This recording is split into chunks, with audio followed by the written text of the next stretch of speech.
It's Saturday night, and Enoch Powell marches briskly at the head of the Marinock accordion band through the deserted streets of the sleepy country town of Saintfield. Mr. Powell's campaign has the same urgency as his marching. It's possible Mr. Powell may not be returned as MP, thus ending 33 years in Parliament. For years, a unionist stronghold, this quiet, rural mix of farms and wealthy houses is, like all of Ulster at this election, a web of political intrigue. In Southdown, they say this is 3 elections in one. Firstly, it is a general election. Then it's a test of the bitterly divided unionist vote.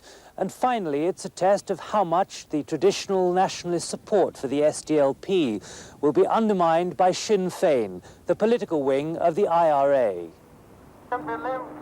Army helicopters returning from the border underline the commitment Mr. Powell preaches from his campaign van to guarantee the union with Britain.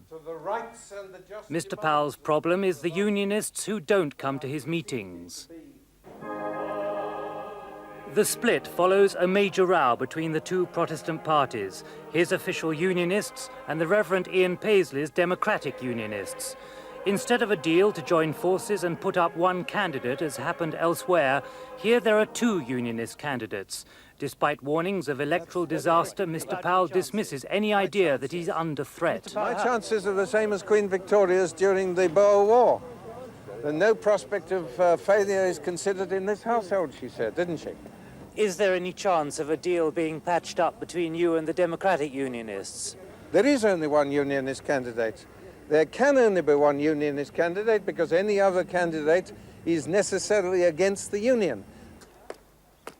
Postmaster Cecil Harvey is the other half of the unionist row. He wants a return to government by stormont and to capital punishment.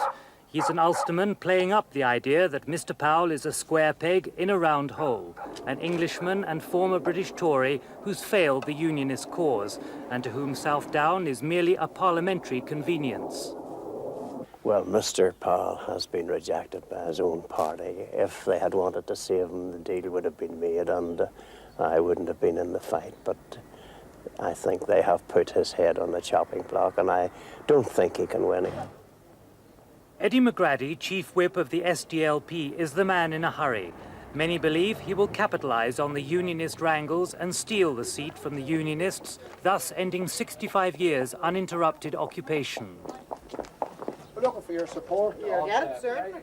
Mr. McGrady is plugging the non-extremist, non-violent policies for peace, which will one day lead to unification of Ireland. But victory for Mr. McGrady would be an extraordinary departure from tradition in this unionist stronghold. We're not depending on a unionist split or a loss of any territory. We're going to win on our own merits by support for the policies and the record of SDLP. Republican music marks the new challenge to the SDLP by Sinn Féin, the political wing of the provisional IRA. This is the big unknown of the election. Sinn Féin canvassers are swamping the constituency, not, they claim, without harassment from the police and army. Candidate Paddy Fitzsimmons is unemployed. Sinn Féin backs violence to get Britain out and unite Ireland, with its well-worn slogan, Armalite rifle in one hand, a ballot paper in the other. It seems support in last year's Assembly elections will be repeated, despite appeals from Catholic Church leaders for Catholics not to support Sinn Féin. Paddy Ford is the main non-sectarian challenge. A local farmer, he's standing for the Alliance Party, which, by the way, has no connection with the SDP Liberal Alliance in Britain. The Alliance believe that MPs with no overt Catholic or Protestant sympathies would offer moderation and the best chance of leading Ulster out of crisis. Non-sectarian peace is also the message of Margaret McGee of the Workers' Party.